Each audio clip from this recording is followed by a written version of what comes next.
Hey, welcome back. This is Shah. Let's talk about the soft guy era. It's been going viral lately all over YouTube and TikTok, and I think it's quite hilarious. It's a response to the soft girl era stuff of 2023, and it was started by a TikToker named Scarface Mark. So we're going to watch an intro video from him, which explains what it is, and then we're going to look at some other hilarious content that has been spawned from this idea. Shout out to my fellow Mark Pillard, for dropping a slideshow on Instagram explaining what this is. So if you didn't know, me and my brother Goody started the soft guy era a few weeks ago, and it's going viral. We have been wreaking havoc on the internet, and so have the rest of y'all. We love the support. Keep dropping y'all videos. Let's keep making them mad. So now we're going into detail on what this is.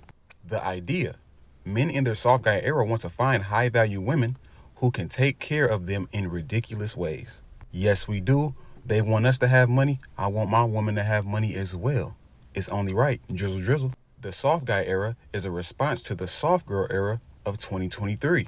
It mocks videos in which women demand ridiculous things from men. It twists a mnemonic device from YouTuber Letitia Puday, aka the Sprinkle Lady. It's a supervision of alpha male content. And then here's the kicker, and this is what they don't like. The 4 points. Women say they want equality, but then some demand the most unequal situations from men. And this includes men paying all the bills, but the woman is making money as well, but she doesn't want to come out of pocket because she's a woman, right? Doesn't make sense. That doesn't sound equal to me. Now we're going to go down to insight. If men acted like this, they'd be laughed out the room. See, now when women are hearing these things, they're like, oh, this is ridiculous. No way. You want a mom. You want a parent. You want a man. No, we just want what you guys want from us in return. Now on to the advantage. Men believe they bring a lot to the table, so maybe they are now the table. See, a lot of men don't realize they are the table. If a man is paying all the bills, sir, you are the table. You're providing for a woman and your children. You are the table. But a lot of men don't realize who they are. So they really don't know they've been manipulated into living old-fashioned ways. That shit is over and it's dead. These women get money now. It's time to spend that money now and contribute and work as a team. Eve was made to be a helpmate to Adam. Let's not play. Now the strategy. Show how outrageous it is when men demand to be provided for in the same equality. We all know being a provider in 2024 is a scam, so we don't care. So we're not doing that anymore. We know that's old fashioned. These women got money. These women are working, so they need to contribute. We want a helpmate. So that's a rundown of what the soft guy era is, if you didn't know. And I think it's great. I've noticed some other content creators have, I think, been making kind of an error when they see this. They see it as humor, but then they'll say, well, guys, don't be feminine. You still got to pursue masculinity and all this stuff. But I think they're kind of misunderstanding it. The soft guy era isn't telling men to be soft and feminine. I think it's more so saying be conditionally masculine in the same way that women have been conditionally feminine with us. Up until now, women are being conditionally feminine and kind of getting the best of both worlds, but they're expecting men to be traditionally masculine all the time. What the soft guy era does is it says, hey, listen, don't just give away your masculinity for free. You got to expect stuff for that in return. And I find it hilarious, but also justified. There's equal opportunity employment now. Women work just like men do and make money. And it's not smart, especially with the laws the way they are, to go into a relationship, especially a marriage, with the protect and provide mindset, especially the provider mindset. I think men, are still supposed to be the protectors, but the provider part is what's gotten all messed up here. And it's not unreasonable to expect half of the provisioning to come from the woman's side now. Nah, because I'm seeing all these dudes online talking about soft guy era this, soft guy era that. Y'all wanting girls to pay for stuff. And honestly, bro, you type of dudes, bro, is damn right. It's about time. Personally, if you ask me, it couldn't have been said better. I'm just relieved to know that it ain't just me. You want to come here asking me what I got to offer, what I bring to the table. Baby, I am the table. And it's not the question of do I got money? Obviously, but I want yours. How could we speak in our mind? Now we sassy. That's the best part about this. A lot of people are trying to say, oh, this is just something that the guys with no money are saying. They don't have anything to offer. But it's not true because it's guys from all walks of life. I saw a guy that had like a 6-bedroom house and he did a soft guy era thing. He was walking around his house and he's like, I have everything you could possibly want.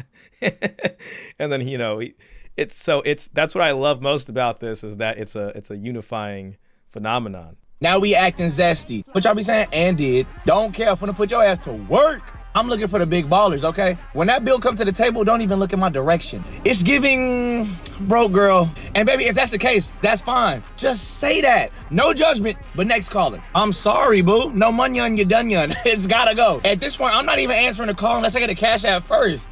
Like, what? Where's my money for my haircut? You want me to pump the gas?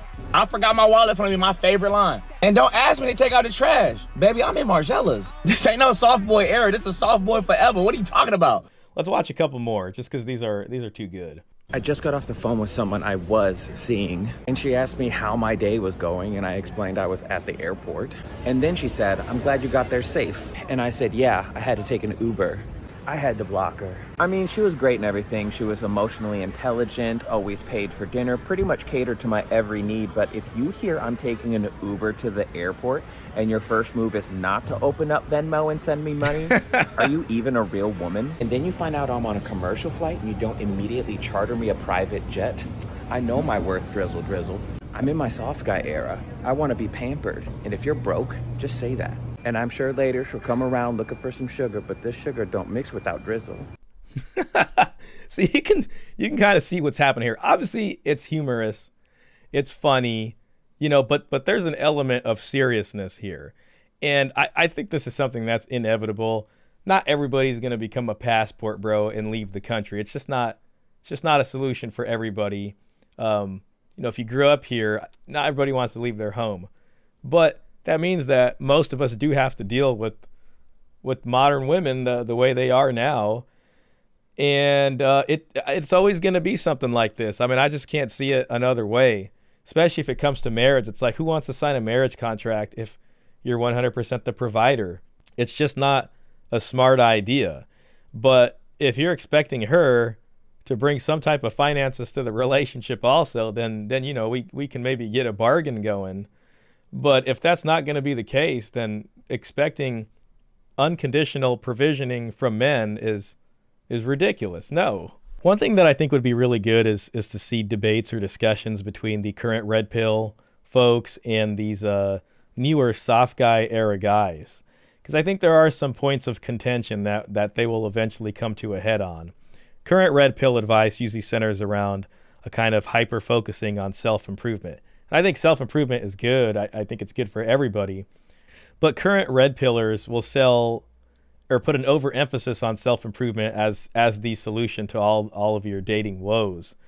But I don't think that's true. I mean, even if you look at Fresh from Fresh and Fit, he's a quote-unquote high-value man, but he's now dealing with an issue because he became a high-value target, and now he's in a rough situation. A lot of folks also talk about the burden of performance that's on men, and men have to be held to this really high traditional masculine standard. But when I look at the soft guy era folks, it seems that they're shifting that burden of performance at least halfway onto the women, because they're like, women work now. There's no reason you can't take care of some of this providing aspect. Even if men are still expected to be the protectors, women can bring provisioning over. Well, here's the thing. I disagree with that. I think men need to, be protectors and providers. So I don't think women should work. I think the man needs to be the sole breadwinner, and I think women should work electively. And it doesn't make sense to advocate for men having to provide for women when our job market is just not set up for that. I mean, we have equal opportunity employment, and it just doesn't make sense to say that, hey, this is the problem, but men still also need to be the providers fully in the relationship. It's just not going to work. So I think the soft guy era guys are onto something, but it's eventually going to start butting heads with current red pill, talking points, so to speak.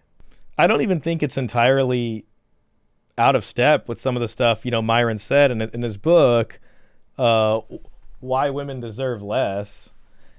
He discusses at the end, like if you make it to this high value status as a high value man, then the relationship burden should be put on the woman, and it's up to the woman to carry that. But at the same time, that's almost a little similar to being a soft guy, in the sense that You are shifting the burden of performance onto them, and you don't even necessarily have to provide for them because you're so high value, they're chasing after you. They just want your attention, that they will do anything to maintain that relationship. So I think there's similarities and I think there's differences. But ultimately, I think advocating for men to be providers is not the correct direction to go, especially if you're a red pillar. I think that's closer to being a tradcon. Y'all know that we deal with fucking chicks. We teach y'all how to get them. Yeah. Like, we give you a set clear we're not advice. tradcons over here. Yeah. That's kind of working backwards. I mean, I think we have to look at what the situation is and then move forward, which I think these soft guy era guys are doing. I mean, they've seen the situation and now they're making adjustments to deal with that. You're a single girl and you want to meet guys in the wild, the ratio is stacked against a girl who can't afford a soft king. You want to meet a guy, go to the grocery store. Good old-fashioned Whole Foods Central Market. You see a guy checking out his groceries, cut in front of him in line, and then hand the cashier your credit card and say, I've got his groceries. Go to a car wash and take the sponges from the employees, and when the guy pulls up, start washing his car and wash it all the way and say, it's free for you, king. Thank you so much. Buy a spa and advertise free massages for all soft kings. And then boom, you've got all the best men in the world coming to get massages. You give them free massages. You'll be so lucky to be able to spend time with them. Drizzle Drizzle. But did you know the best one is actually right here on TikTok? There are so many kings doing live streams all the time. They're talking about science and math and cars and gaming and cymatics and spirituality. Get on their live streams. Start giving them some compliments and then start making some donations. Support these soft kings in their era. Thank you for the roses. Thank you for the roses. Mars is in retrograde and it's Drizzle Drizzle season. If you want a man, get ready to spend. I love this because it's giving men a way to throw their hobbies back in the faces of people who have shamed men for liking the things that we like, you know, because it didn't fit with whatever concept of traditional masculinity people have, you know. And it's just like with the soft guy thing, you can say you're transacting a conditional masculinity and you're saying, hey, wait, if you want me to be masculine, you should at least be subsidizing the other stuff that actually makes me happy. I mean, like this, for instance, you know, I like to collect these figures and put them on my shelf. I think they look cool whenever I see a character that I like. And, you know, if I was in my soft guy era, I might say to a woman, well, you know, how come you shouldn't even need me to say this? You should just automatically go online and know that I'm into these and just buy me the new figures as they come out. All right, so here's this guy coming down and here's this guy going up. See the difference? This guy's got it all. He's got a PS4, a new graphics card, Alienware, and his, you know, he's with his girl. And then there's this guy who's buying flowers and holding his girlfriend's purse, right? So this guy's not in the soft guy era.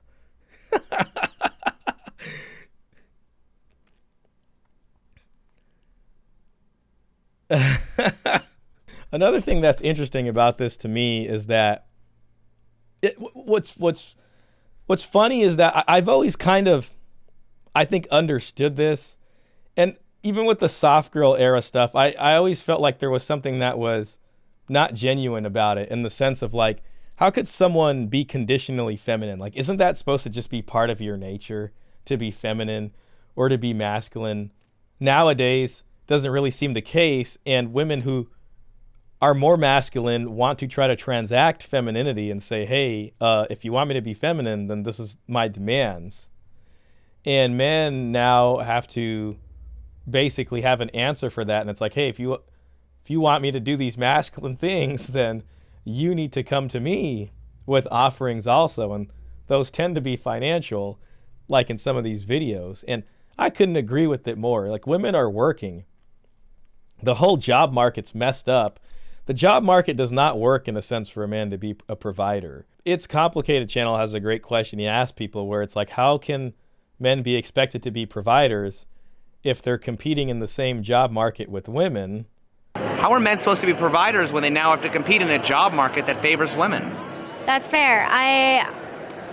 I don't really know how to answer that one. It's pretty tough because women expect a lot from their partners, but then it's hard because in a society there are women who do want to be the stay-at-home moms and stuff like that, and then there are the super independents. So how do you create jobs for both to supply where men still get them? It's hard. You can't please everybody. There's less of an opportunity to get those jobs to make more money, to then be the provider for a woman where everything costs more than it ever did. So women need to be contributing financially. Men can still do the protection, but that's it. Let's watch one more of these TikToks. These are just so good. You just type in soft guy era on the search bar and you will see hilarious videos on it. I don't care what anybody says, but a guy should always be paying for dates. Never. Shut up. Shut up, bitch. I don't care what anybody says, but women should be paying for all dates. I know women are going to be in the comments crying and screaming, but I'm standing on what I said. Literally, being in my soft guy era, it literally opens my eyes to reality. Women want to be in long-term relationships, so this is what you're going to have to do. You're going to have to pay for all the dates. You're going to have to pay for all the dates to pretty much win me over. You want me to settle down? You want to be a wife? You're tired of being in the streets? Because I'm all right. I'm okay. So if you're tired of being in the streets, you're going to have to pay for all the dates and win me over. Yeah, I'm sorry. You want to cry? You want a cookie? You want to cry? Everything in life is what? Pay to play. If you want a long-term relationship, you got to pay. It definitely does sound like kind of funny and almost ridiculous. I mean, most guys wouldn't imagine doing that. Like even me as a guy on dates, I just on instinct pay for them for the most part. But the transition now needs to happen when it comes to the long-term discussion of like whether it's marriage or something else. I mean, I don't mind paying for dates as it goes. I mean, I don't know. I'm just used to doing that. And as long as I'm having fun, then that's okay. Especially if it's with a woman I've been seeing and she's cool, then I don't mind doing it. But if it turns into something where it's like, I now want you to get married and sign your life away to me, that's when the serious questions and the soft guy era stuff needs to come out of like, okay, well, you know, I'm glad you brought that up. So how much money do you make? Really? You know what I mean? And what are you, you know, how much are you going to be bringing into this financially? And like, I like seeing you, but you know, unless you can provide something in that regard, then this doesn't need to evolve into something that requires way more of an investment commitment for me, you know? And it sounds harsh, like almost instinctually, but it's unfortunately the equal and opposite answer to the modern woman femininity and soft girl era stuff we've been seeing. So, you know, eventually men and women as we are today do have to get along and negotiate and work with each other. And I think the future looks something like this. One of the things I've always thought about and believed is, you know, there's a quote that says, freedom isn't free. And I do believe that's true. You know, someone has to pay for that. Someone has to provide freedom, whether that's fighting for it or, you know, pushing back the forces of nature somehow, paying bills to keep you in a warm house so you can sit here and read books or do whatever you want to do and think about the ideas you want to think about instead of being on the streets surviving. And, you know, women have the right to step out of their traditional roles, and it's what a lot of them have elected to do. But what I like about the soft guy era stuff is it's basically saying, hey, if you want to not be a traditional woman, you have to pay for that freedom that you're indulging in. So if you want to be in a relationship with me and you want to step outside of what traditionally you normally have to do, then you have to pay for that. And it's, to me, that's just entirely reasonable. Anyways, let me know what you guys think down below. Hit the like button, leave a comment down below. I'm interested in hearing what you guys have to say about the soft guy era, maybe even what some of your soft guy era demands would be. Also, apologize for the scratchy voice. I've been recovering from a cold, and it kind of sucks because I couldn't make YouTube videos for all of last week because I just couldn't really speak. So I appreciate it if you made it this far, and I want to say thanks to all the new subscribers that we have on the channel. I'll see you on the next one.